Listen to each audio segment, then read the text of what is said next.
Dragon Unknown. Just came home from work over an hour ago. Took a shower. Gotten ready to do a long overdue video. The time is now. It's extremely late. 2:35 in the morning, July 22nd, 2023.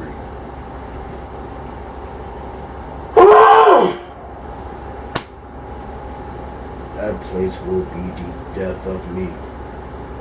Why the fuck did I go back? Why did I go back? I needed the money, that's why. I meant to react to this shit last week, but I got too hectic. This is what happens when you work full-time hours and then you got other things that you gotta take care of. But that's besides the point. I'm fucking here now. This is Silent Hill Ascension, an inside look. Let's just get on with it.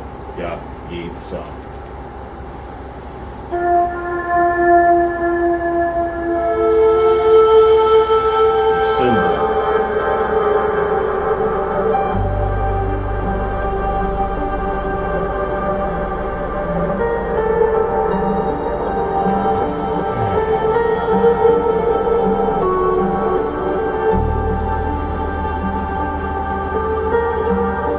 Playing it. What the fuck is that? What the fuck is that? What is an interactive streaming series, and how will our audience interact with it? An interactive streaming series, simply put, is the next evolution of interactive television. What we're bringing to the fundamentals that were created for, say, Telltale Games or Netflix's Bandersnatch are a few things. One, community. All of the users, all of the viewers will interact with our series simultaneously. No, I'm good. You'll be influencing a continuously unfolding story canon that they all experience together. Everyone sees the same thing. Everyone participates in the same decisions. And when those decisions are made, what the fuck is that creature? Everyone. You can't go play on a different server and see something else happen. You can't roll back and try again. The entire community is causing the story what the fuck is to that? change over time with their decisions. That's the next evolution of what it means to have interactive entertainment, is that it's not just an individual experiencing a story, but I'm experiencing a story with all of my friends. And we can talk about it, and we can debate it, we can disagree, we can agree, and we can come together and try to bring other people with us to shape the story of what's going to happen. And because we want to reward people who are there for the live story events, but not punish the people and exclude the people who weren't able to be there live, we also have to do something with our narrative design that's not really been done before, where we have the decisions that are being made remain open for a day, a week, so that everyone can participate. The premise of Silent Hill Ascension is to take the promise of the original Silent Hill and the kind of the brilliant mythology they've developed of how somebody's individual trauma and unresolved issues can become very real threats and monsters that can hurt you. What we want to do is to take that premise and look at it across a broader lens. So we're going to more global locations, and we're looking deeper at how those relationships may be impacted by this trauma. So if I have unresolved trauma, how does that affect not only me, but the people around me? How does it affect the community? And if it stays unresolved, how might it affect my descendants if I never actually face it? One of the things that we're introducing in this Silent Hill is the idea of collective delusion. So this is not just localized to one person.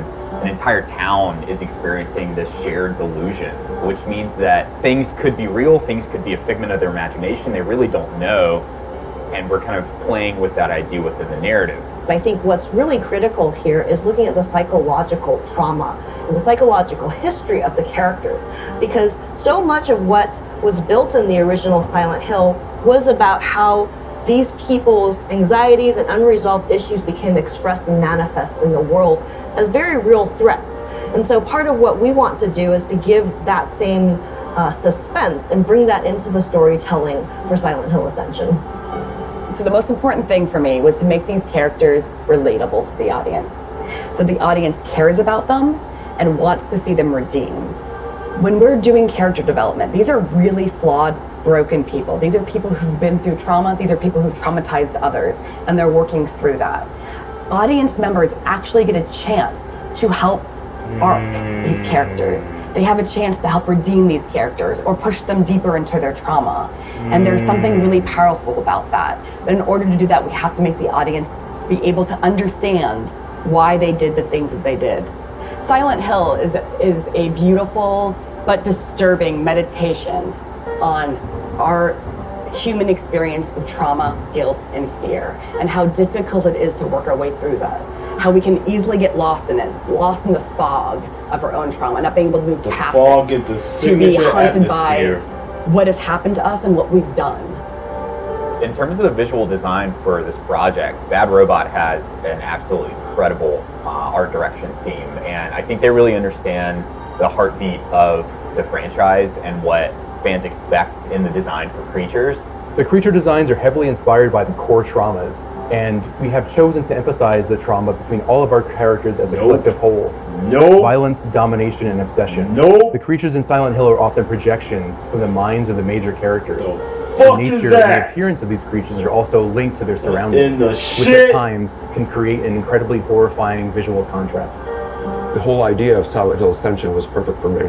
When I first got spoken to about it by Stefan, I thought this would be perfect, actually, because I almost feel like I've been living in Silent Hill for quite a number of years. I've lived a very surreal world. The work of Akira Yamaoka in the original score was definitely a great inspiration.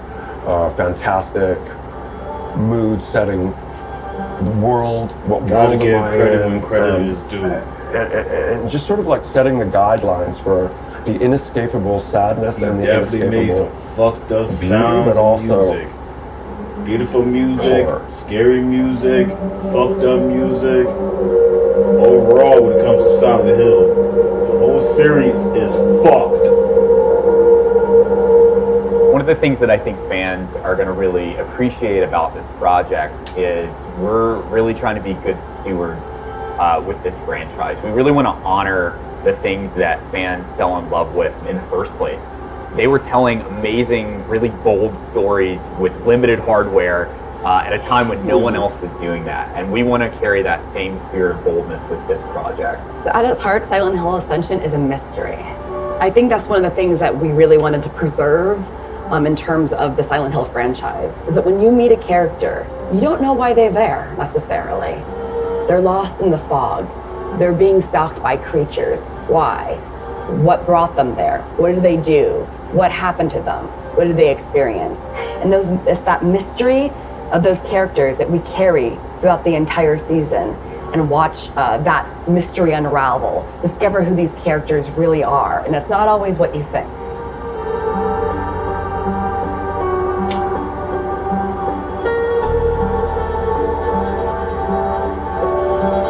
I'm good, dude.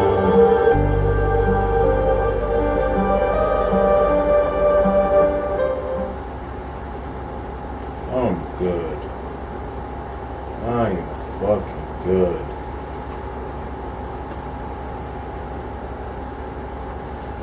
Well, Silent Hill Ascension Inside Look. Waste of my fucking time. But I've reacted to it. And I don't see anybody else reacted to this. Maybe someone did, maybe someone didn't. Who knows? But okay. That's one video down. See y'all in the next one. Doja, boy, shit. Thank you.